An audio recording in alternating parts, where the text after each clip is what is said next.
last understood. That's how I understood initiation. And today, 54 years later, that understanding has not changed at all.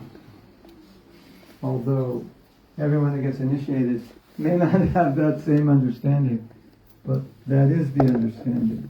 That's why we do this. I mean, otherwise, why would you make this commitment? You're going to make a vow. Why would you do that unless you've got your eyes set on the finish line? This is what I want to do. So that's one of the meanings of initiation, the first initiation. And then they're making a vow to follow 4 principles.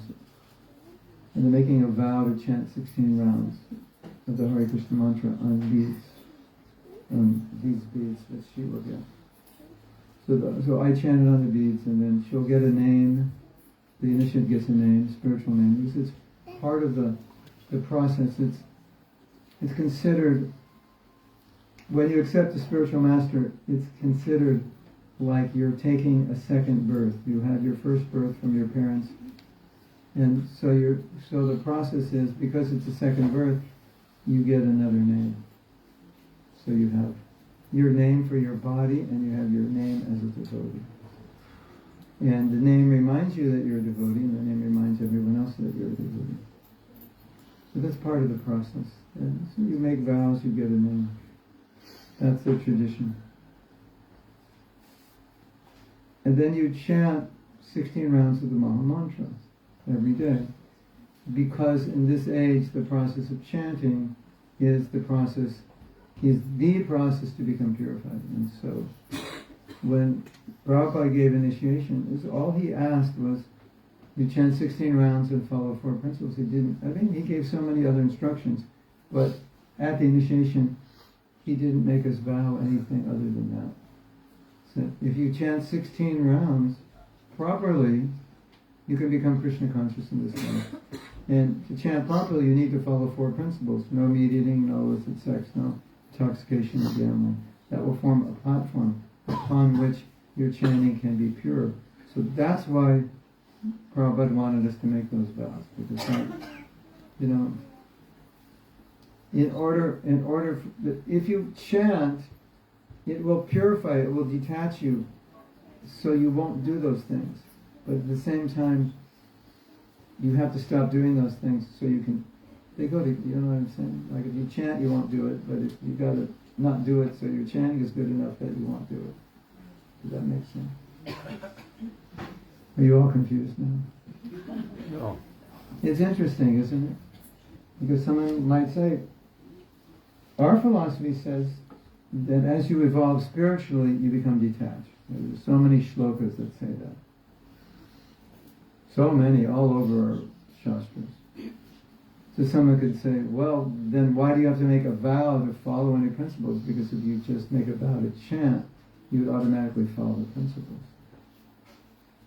But to emphasize the importance of these principles as a foundation upon which to build proper chanting, Prabhupada wanted to make sure we would follow them, because we're putting all our eggs, Krishna conscious, we're putting all our gulab jamans in one basket, and that we're putting everything onto the holy name. Like, this is how we're going to be purified. So, if this is the main way we're going to become purified, by chanting Hare Krishna, we have to make sure we chant it in the right way, because if it's not going to work. So, I don't know. Is there an Indian equivalent? Is there a vegetarian equivalent to all your vegan eggs in one basket? Something like that. But that's what we're doing. We're putting, not that we're doing it. That's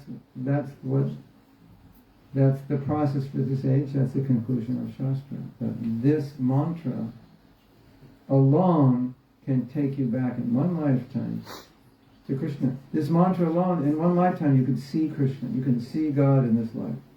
Prabhupada said that many times. Wow, that's amazing, isn't it?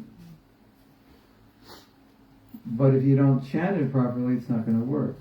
But he's saying, this is all I want you to do. You're taking a vow to chant 16 rounds on these, 1,726 times, every day.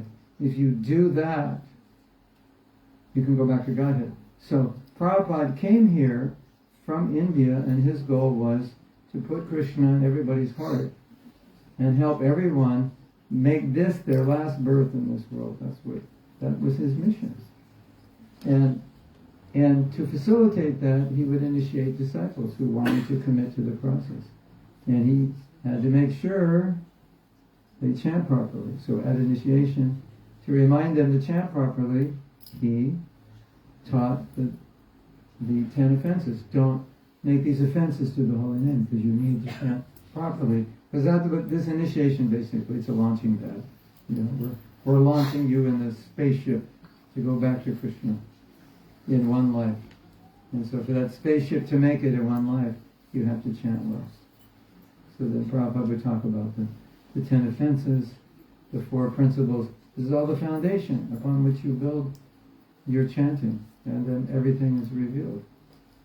Everything is revealed from the holy name. So this initiation is a commitment to that chanting. So all of you who are initiated, this is just a reminder. For all of you who are thinking about initiation, this is what it is. Like when you should. Now, the other thing is really interesting. I was reading, we were reading the story of Narada Muni. Some of you know the story. Narada Muni was in one lifetime. Narada Muni is a great sage, if you don't know. He's a great sage, mystic yoga, a great devotee. And he was asked by a disciple, how did you become great? And so he told the story. He was a young boy and his mother was serving some sadhus, some sages, and he got to help. So we got to serve them, he got to take their prasadam, whatever they were eating, they gave him some, and because they're pure, because they touched it, it had a strong effect on him. And he listened to them. He was just a 5-year-old boy, but he was an ordinary 5-year-old boy. He was like, he never played. He was disciplined, controlled, respectful. So it wasn't like an ordinary 5-year-old.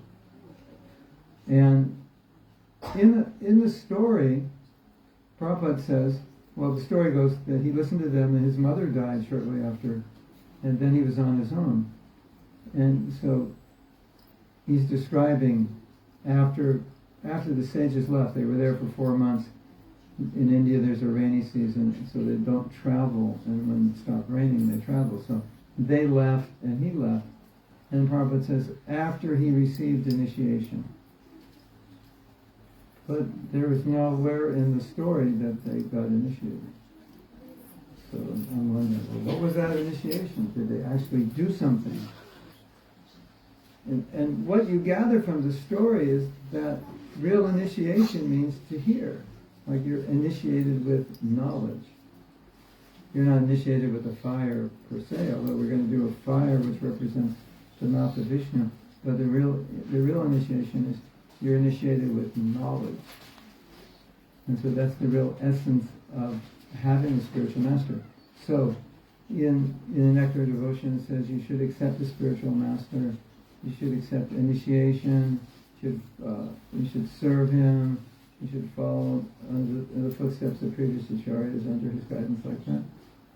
And when Prabhupada said, there was nowhere in those 5 things, there's one other I forget, but there was nowhere that said you should hear from the Guru. And I thought, well, that's strange. You should have the shelter of a Guru, and initiation is like no hearing. But what does initiation mean? It means hearing. That's how you get initiated. That's the real initiation. You hear. So when a disciple accepts a guru, the real initiation is they've accepted the teachings.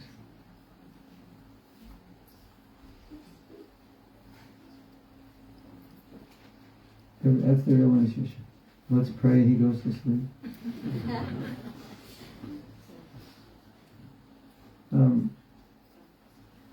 Yeah. So, what I find so interesting is that Prabhupada said, when you accept the teachings of the Guru in your heart, that's your initiation. When you accept to, not only accept, but you accept to follow, that's the real initiation. Because you can sit in the ceremony and like, hey, this ceremony is cool, I'm going to sit. And maybe I'll go back to Godhead if I sit in the ceremony. But I don't really intend to follow my Guru that much. It looks good, I get a name. Now I'm like one of the boys, I got a name. So, sometimes that's there, or one of the girls. I'm in with the in crowd of initiates with spiritual names. I'm tired of being called John or John. I don't know, like John Under, or at least Joan of Arc, something. Something better, right? And so it's not like that. So when you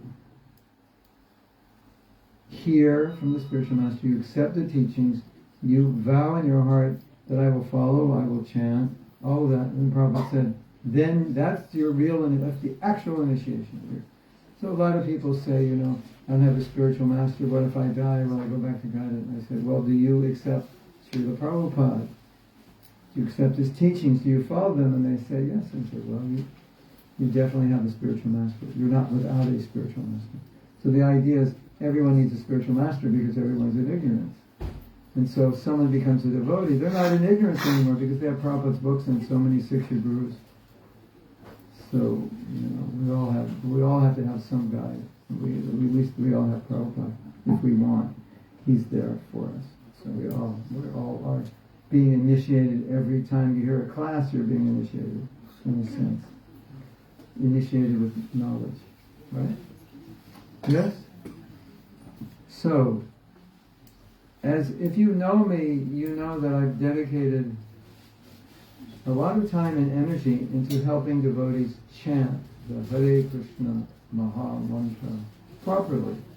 I do this with people who are practicing Krishna consciousness. I do this with people who've never even heard the mantra before. I try to help everyone get more connected and more deeply absorbed in the Maha Mantra because of my own experience of how powerful it is when it's chanted properly, and my own experience of how powerful it is not when not chanted properly. I have an example. I have never showed you this example I did in India. I'm going to do a demonstration. Can I do a demonstration? I need space. I just don't want to... You sit over there. Yeah. So, I go to my trainer in the gym. And the trainer in the gym says, you should do squats. You know squats? You go down like this. And then you go up. But if you're not used to doing this, then you do like 10, you start burning. Should I do it till it stops burning? Well, already burning my knees a little bit. I'm not, yeah. Anyway, if you don't believe me, you try. When you're 10 or 15, if you're not in shape, it'll start to burn. Right? And so what's happening is, if you do this all the time, then if you walk upstairs, 2, 3, 4, 5, 6 flights of stairs, you're stronger. It's not like a problem. If you're not used to it, you'll start burning. I walk upstairs in the last room. Have a park with like 10 flights of stairs. Definitely my legs burn after 3 or 4 flights. Because I'm not as young as I used to be. But anyway, so what if I, instead of going like this, instead of going like this, I go, well, I could do that. Instead of going like this, I go like this. So 15. 2, 3. Good start. What do you think? Is that going to help? Am I going to get strong? Am I going to burn? My knees going to burn? So, my dear devotees, for those of you who chant, I will imitate what this looks like when you do this.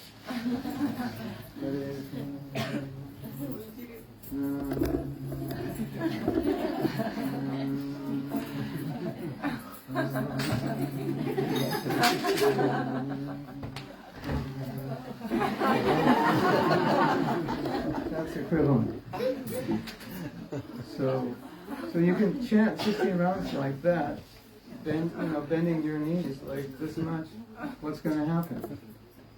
Yeah, you can do 100. I think you can do 100 of those. Right? It's like it's not putting any. There's no pressure. It's like it's just normal. It's like walking, or less than walking. So some of us think if we chant anyway, it's going to be the same. So because I have deep experience with this, I'm very adamant about this one point, that there's a huge difference between chanting properly and not chanting properly. So this initiation, really, we take this initiation, first initiation, to help the disciple imbibe the importance of chanting. So they're taking a vow. So Yana is taking a vow to do something she's already been doing for years, for 3 or 4 years. But now she's vowing, this is it. I'm going to take it seriously. You still have a few minutes to run out of the temple. I'm going to take this seriously.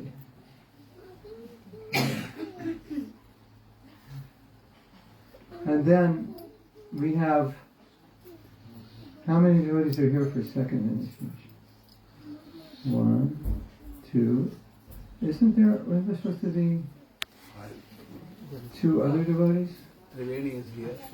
Where? Why don't you sit up here? She's translating for me. Oh, okay. Somebody else can translate. Triveni, and there's one. Maybe she can translate for her. Isn't there one man is supposed to do be here? Like I texted her. We but couldn't find this person. He's not here? Like that. Okay. Yeah, one pillow for her there. So then we have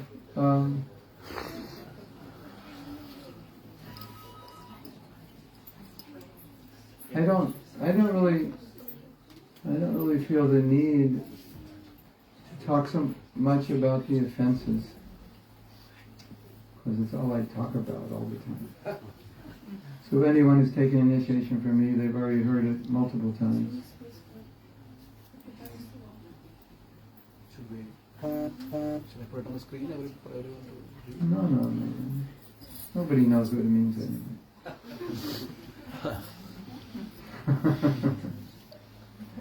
The main offense is spacing out during japa. Okay, I will say something. Wherever we have an offense, it's called being inattentive. This means being distracted and apathetic and lazy, which we're all very good at in Kali Yuga. It's like it comes with the territory. If you're born in Kali Yuga, we tend to be spiritually lazy and apathetic and like that. So, what does inattention even mean? Well, inattention is an interesting word, because in one sense, there is no such thing as inattention. It's just you're attentive to something that you shouldn't be attentive to. So you're inattentive to this, but doesn't mean you're not attentive to anything else, right? It just means your attention's not on what it should be. So I'm inattentive, and technically speaking, what it means is I'm absent-minded when I'm chanting. You know what absent-minded means? It means you're doing something, but your mind is not doing it. That's absent-minded, right? You know this word mindfulness? It's been popularized by Buddhists. And mindfulness is an antonym. It's the opposite of absent-minded. What was I doing? What was I saying? Who am I? Where am I? That's absent-minded, right? If you ever forget? Do you ever look for your keys and they're in your hand? That's absent-minded. Right? Don't worry, if that hasn't happened to you yet, when you get older, it will happen. So, when we say be attentive, it means don't be absent-minded. So, you know what absent-minded means? It means our heart is somewhere other than what's happening in front of us. So, I used to say the heart of japa, the heart of chanting is the heart. If your heart is there with Krishna, then you will not make that offense of being inattentive. And that's the main offense, from which all other offenses will come. And when we chant, Krishna's present, yes? Yes. Yes? Yes. Krishna's present in His holy name. Yes. So when we chant, Krishna's present. So, there's only one problem. What's the problem? You're not present. Not with Krishna, right? Krishna's present, we may not be present. Krishna came over to our house and we're not home. Or we're home in another room doing something. Krishna's like, I'm here, and you're like, whatever. You know, I got more important things to do. So, it's simply, attention simply means Krishna's present in His holy name, and we just need to be present with Him. That's all. Pretty simple, right? Not so simple. I try to simplify everything. I try to tell myself, in principle, it's very simple. In principle, very simple. So I work off that principle. That I remind myself when I'm chanting that Krishna's here, and He's just waiting for me to be here with Him. So that's the idea. So that's the main offense to avoid for all of us who are initiated. Keep your attention with Krishna when you're chanting. And now we have some Brahmins to be. So Prabhupada said about Brahminical initiation that if someone wants Brahminical initiation, they should be pretty serious about bhakti. He said, for first initiation, let's see how serious they are. We'll give them a chance. Prove it. You know, maybe you'll make it, maybe you won't, but you're going to try. Second initiation is not maybe. It's, yeah, you're proving it. You are going to do this.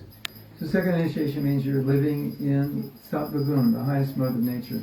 You live a life of cleanliness, regulation, sense control, samadhamma, stipho, sucham, honesty, arjavam. You know, it's like, it's the highest, you're like living in the highest level of consciousness you can live in, at least on the material plane.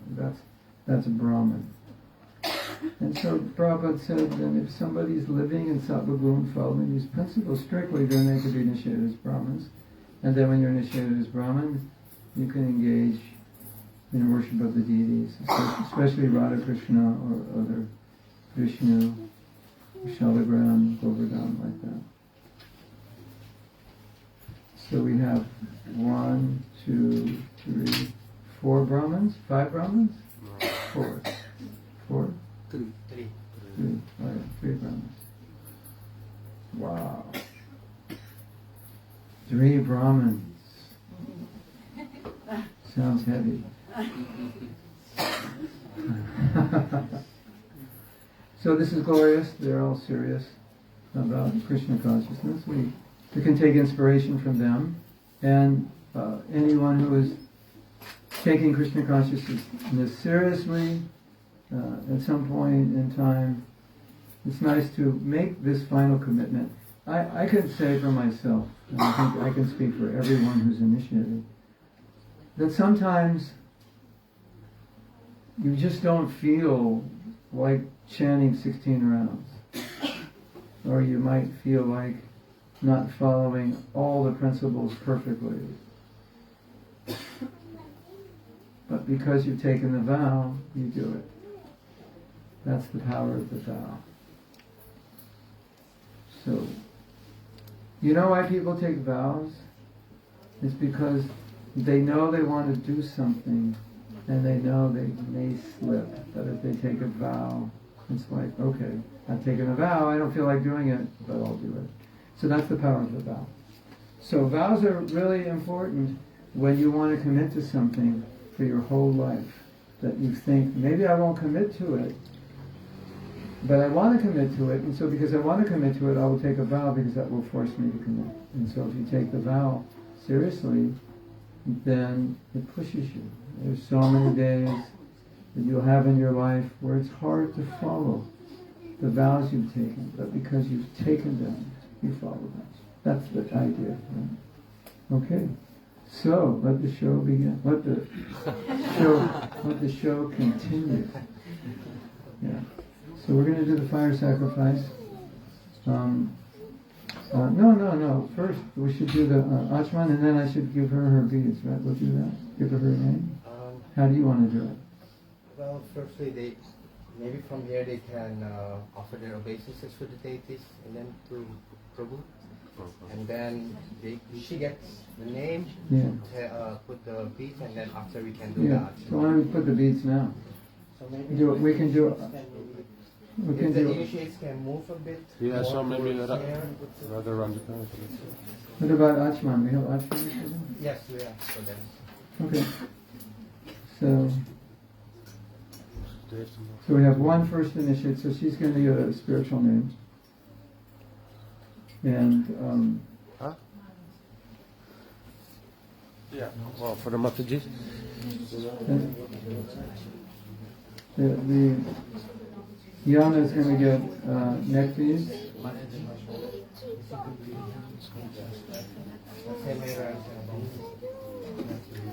I have to give you a warning that this is for the audience. When devotees are initiated, the custom, Yana, you have to listen to this.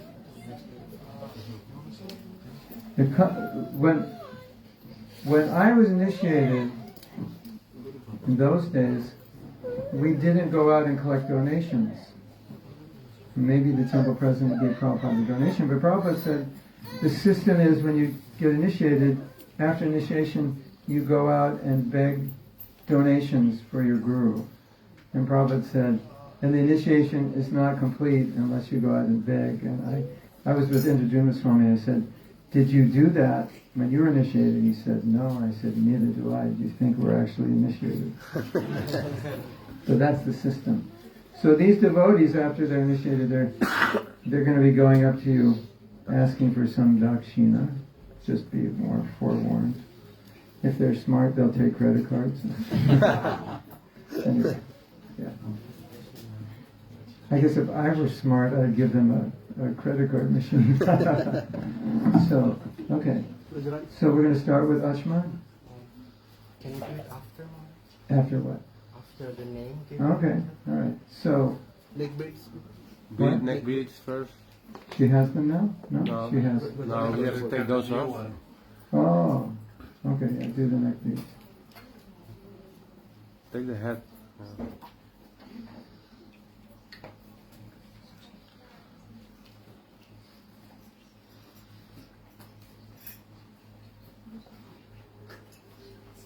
Some sampradayas you get branded with a hot iron. In our sampradaya you just get neck beads. The Sri Sampradaya you'll get a branding with symbols of Vishnu as initiation.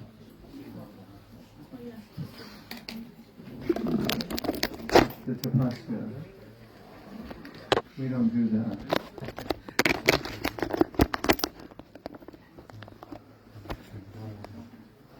Yeah, like a cow. It's not a tattoo. It's Branded. branded, yeah, you're branded. So, can we move this Yes. somewhere? We put the fiancés on here instead.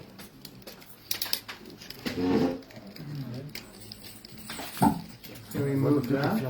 Here, maybe yes. Okay. I'm going to sit there. Okay. But first, Maybe she can come here.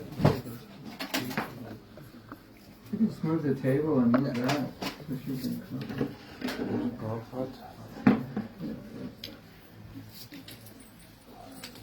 You can move that over.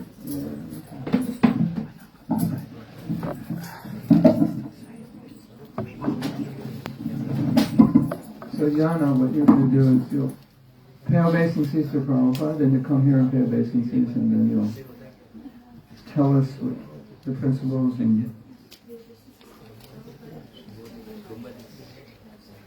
pay obeisance to Prabhupada.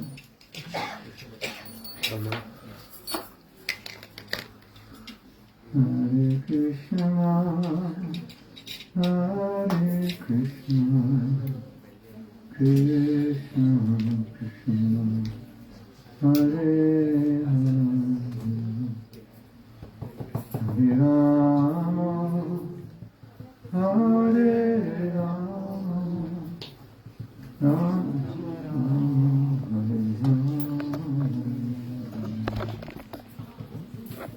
Hare Krishna, Hare Krishna, Krishna Krishna, Hare Hare,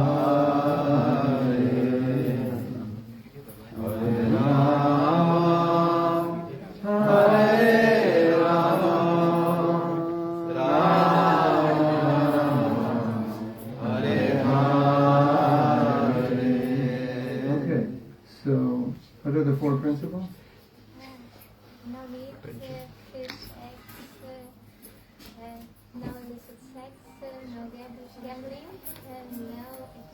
Yeah. So, anyone, if you take initiation and you forget one of the principles, just say, I'm not going to Las Vegas. Because in Las Vegas, they do break all four principles in grand style. All right, and how many rounds? 16 at least. Schnick, schnick, wong, wong rounds? What kind of rounds? In a proper way. Okay. All right. So I have your name written down in your bead bag here, in case you forget. A lot of devotees, when they got initiated by Prabhupada, were like, let's see Prabhupada do. They had no idea what their name was. And in fact, many of them were like, they recite the regular principles like 4,000 times, because everyone said, when you're in front of Prabhupada, you're going to forget. And Prabhupada would show you how to count on your hand, chant, chant. Practice 1, 2, 3, 4, 5, 6, 7, 8. Practice, because you're going to forget. Okay. So your name is in here. So I'm going to give you a name, and then I'll tell you what it means. I think this name is cool. It's like pretty esoteric also. And it's also, Prabhupada had a female disciple with this name. Also, and I like this name. Your name is Yogamaya Devidasi.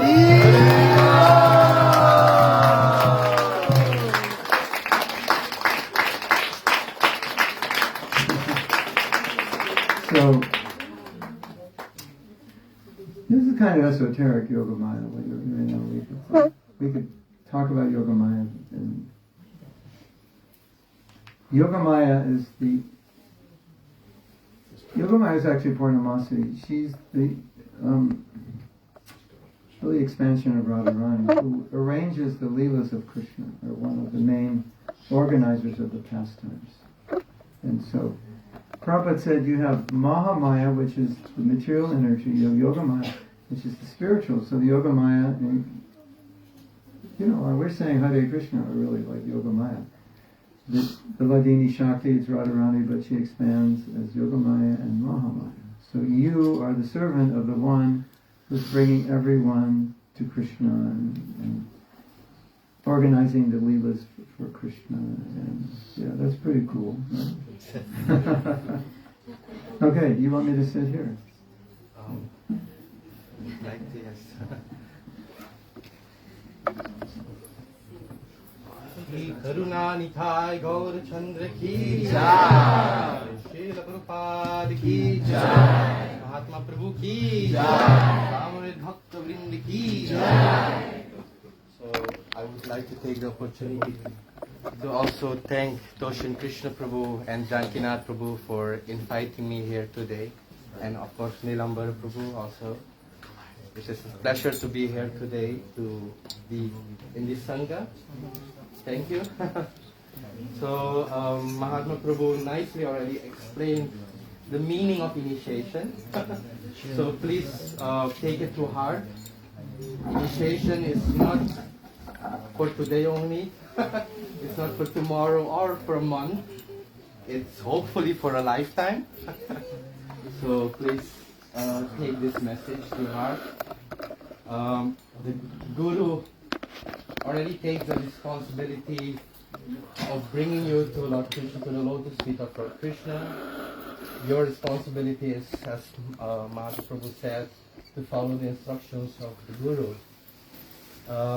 We know often couples that are dearly in love, they like to renew sometimes their marriage vows. We love Lord Krishna, we love Gauritai. So this ceremony here today is actually for us all to also renew our vows to Guru, to Gauranga. So thank you. So we start with Achaman. Achaman is means of purification. So you have Achaman cup near you. So we will do this 3 times. So you repeat after me.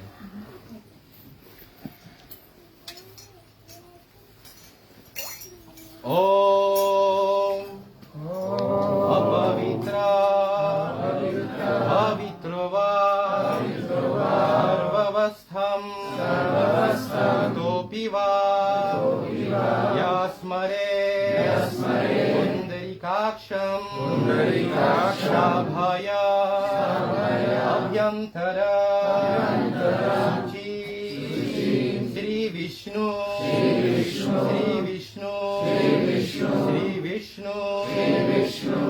You take the Achaman, you put 3 drops in your right hand.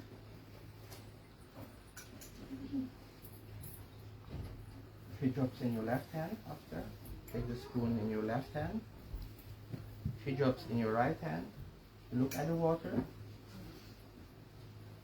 And you say, Om Keshavaya Namaha. Om Keshavaya Namaha. Sip it. So as you have touched your mouth with your hand, you can put 3 drops again. So we'll do this 2 times more. Om Apavitra Pavitrova Sarvavastham Topiva Yasmare Pundarikaksham Shabhaya Abhyantara Suchi Sri Vishnu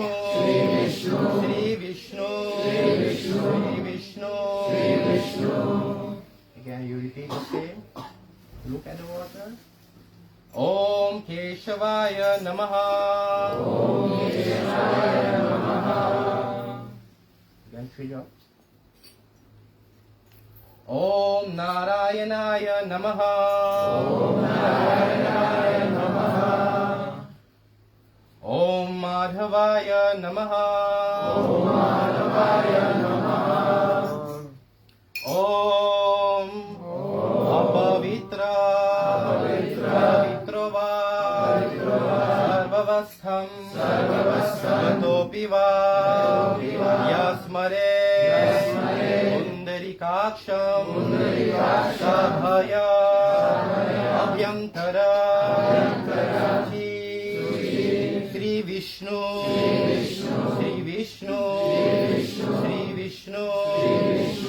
Last time. Om Keshavaya Namaha. Om Narayanaya Namaha.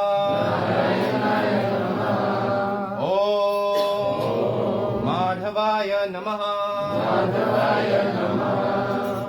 Right, so what this mantra says is, if one is apavitra or impure or pavitra pure, if in all other conditions passing through material life, if we take or we think of the name of Pundarikaksha, which is lotus eye, it's another name of Vishnu, then you will be inwardly and outwardly pure. So we can have maybe 5 minutes, 2 minutes kirtan while I install the Vedas. Hare Krishna, Hare Krishna, Krishna Krishna, Hare Hare,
sahaviryam karavavahai tejasvinavaditamastu ma vidvisavahai. Om Shanti Shanti Shanti. Om Jaya Shri Krishna Chaitanya Prabhu Nityananda Shri Advaita Gadadhara Shivasari Gaura Bhakta Vrinda Om Hare Krishna Krishna Krishna Hare Hare Hare Rama Rama Rama Hare Hare Hare Krishna Krishna Krishna Hare Hare Hare Rama Rama Rama Hare Hare Hare Krishna Krishna Krishna Hare Hare Hare Rama Rama Hare Hare Om Asya Karmana Punyaham Bhavantu Prabhantu Om Punyaham Om Punyaham Om Punyaham Om Asya Karmana Swasti Bhavantu Bhruvantu Ayushmate Swasti Om Swasti Om Swasti Om Swasti Om Asya Karmana Ridhim Bhavantu Bhravantu Om Ridhyatam Om Ridhyatam Om Ridhyatam Om Swasti Na Govinda Swasti Na Achyutananto Swasti Na Vasudeva Vishnu Dadhatu Swasti No Narayano Narayavai Swasti Na Padmanabha Purushottama Dadatu Swasti Na Vishwekshana Vishweshwara Swasti Na Rishikesho Hare Dadatu Swasti Na Vanateyo Hari Swasti No Ranjana Sutta Hanur Bhagavato Dadatu Swasti Swasti Sumangala Kesho Mahashi Krishna Sachit Ananda Gana Sarveshwaro Dadatu Om Shanti Shanti Shanti. So the next step is taking on Sankalpa. Prabhu already explained what is meaning of Sankalpa. It's taking a vow. Of course, it has two goals. The first one is that by pronouncing this Sankalpa, I will do it on your behalf, which is simplified for the initiation ceremony.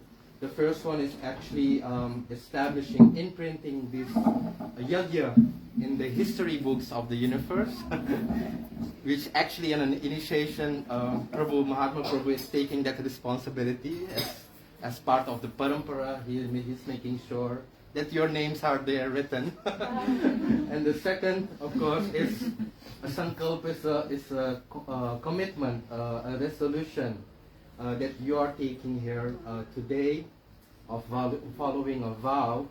So as I explained, it's not just for today, but it's a lifetime, hopefully for this lifetime only. So as I mentioned, usually a sankalpa is something that we take about in our initiation. It's a commitment between yourself, between the Guru, between Krishna, and of course all the devotees that are here, that are present. They take the responsibility of, teaching you genuinely and showing you the right path to follow, because ultimately we are here to please Krishna. So they should, if you are going astray, they are here to show you or guide you in the proper way. We know the story of Bharat Maharaj. He is a great soul. He was a great soul. So he left his whole kingdom, all the wealth, his whole family, and he went to the forest to meditate. But what happened? He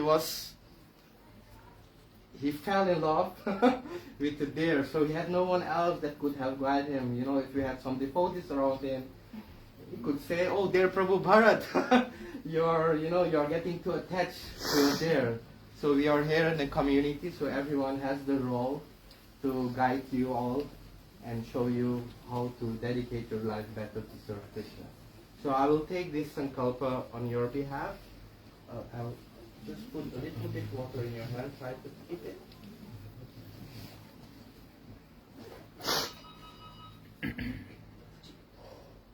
And then we consecrate vows with water, so after you can just maybe show it on the bottle. Om Atha Sankalpa Om Tat सत श्री गोविंद गोविंद गोविंद अश्य सुबतितो अच्युत गोत्र copy Raman दास श्री कृष्ण प्रीति अर्थम उपानयम संस्कार कर्माहम करिष्यामि ओम. So you just throw it on the floor. Thank you.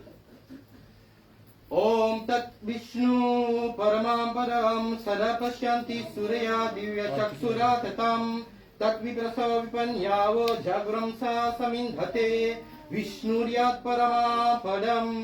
Om Shanti शांति शांति.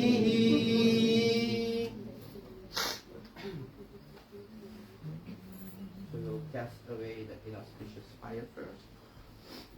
ओम था अग्नि संस्कार ओम क्रव्यादम अग्निं प्रिहिनोमि दुरम यमराजं गच्छाचु विप्रहा.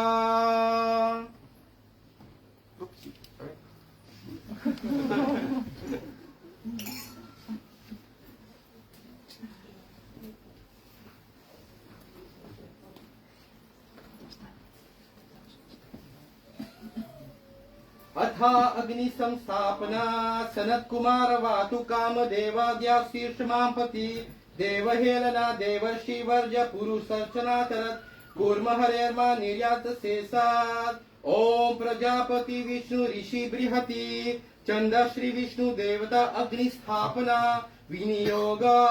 ओम भूर्भुवः स्वाहा.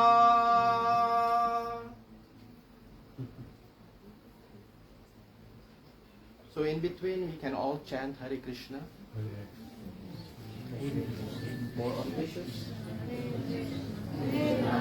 Hare Rama, Rama Rama, Hare Hare, Hare Krishna, Krishna Krishna, Hare Hare, Hare Rama, अग्नित्वं विष्णुवनामासि Shri विष्णुतेजा एवयाम् भवयामि स्थापयामि प्रभु कृपाय स्वागतं कुरु. ओम अस्त्राय पत् हरि ओम अथार्जुवेदा अग्निमीदे पुरोहितं यज्ञस्य देवमृत्विज.